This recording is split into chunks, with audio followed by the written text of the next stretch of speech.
변호사님, 네, 흔히 부동산 거래는 매매, 그리고 임대만을 생각하지 않습니까? 맞습니다. 그런데 교환 거래도 있다고 하는데 맞나요? 맞습니다. 교환 거래는 말 그대로 부동산을 교환하는 건데요. 예컨대 뭐 아파트면 아파트를 그냥 1대1로 맞교환하는 거예요. 네.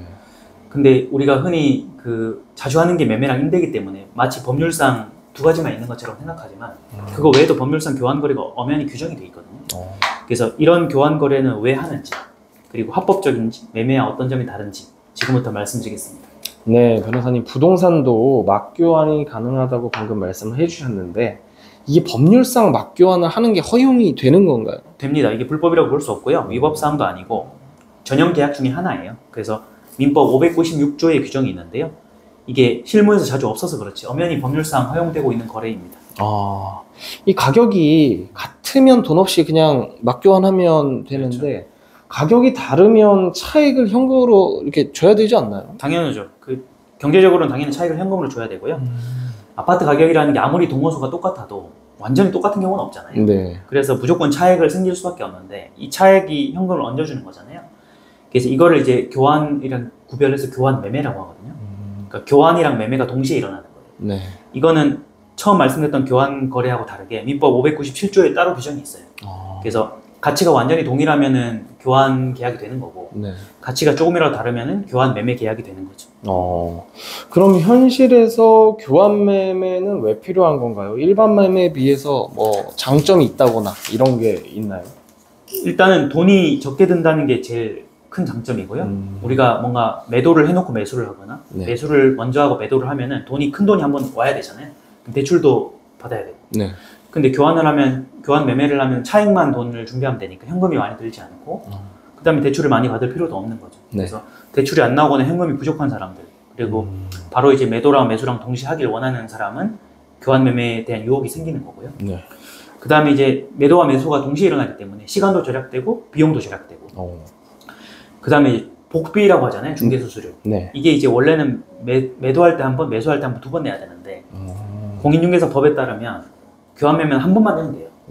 그 두 가지 가격 중에 높은 가격 기준으로 한 번만 내거든요. 이거는 공인중개사 법의 보수에 딱 적혀 있어요. 그래서 복비를 세이브할 수 있는 의미도 있다라는 거. 마지막으로 세금 면에서도 유리한데, 우리가 이제 1가구 1주택은 비과세를 적용받지만 양도세를 일시적 1가구 2주택이라고 해가지고 먼저 사고 나중에 팔 때 시차가 벌어지면은 비과세 혜택을 못 받거든요. 네. 그래서 사람들이 이제 아파트를 사고 나서 팔 때까지 그 시간 안에 팔려고 애를 많이 쓰는데 안 팔리면 양도세를 내야 돼요.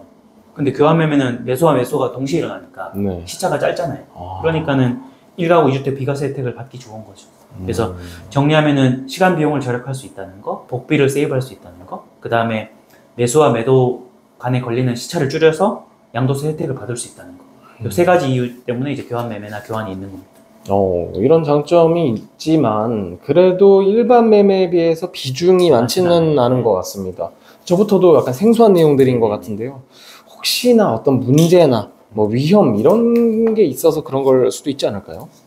아무리 아파트 시세가 좀 테이블상 규칙성이 있다 해도 네. 완전히 똑같은 경우는 없기 때문에 결국에는 차익을 발생할 수밖에 없거든요. 근데 이제 어떤 아파트를 1대1로 맞교환을 할 때 이 아파트와 이 아파트의 차익이 얼마냐, 이거는 내가 뭔가 매수를 먼저 하고 매도를 한다든지 매도를 먼저 하고 매수를 할 때 현금이 오고 하기 때문에 가치평가가 쉬운데, 네. 맞교환을 할 때는 서로 상대방의 아파트를 가치를 평가하게 되잖아요. 네.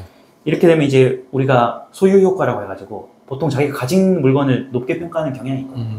시장에서 돈으로 거래할 때는 객관적 평가가 되는데 네. 자기가 가진 게 상대방 것보다 더 비싸게 받아야 된다는 심리가 있기 때문에 두 개를 교환 매매가 의외로 잘 안 이루어져요. 협상이 잘 안 될 수도 있고. 네. 그래서 그런 문제가 좀 있어서 실무에서 많지는 않은 것 같고요.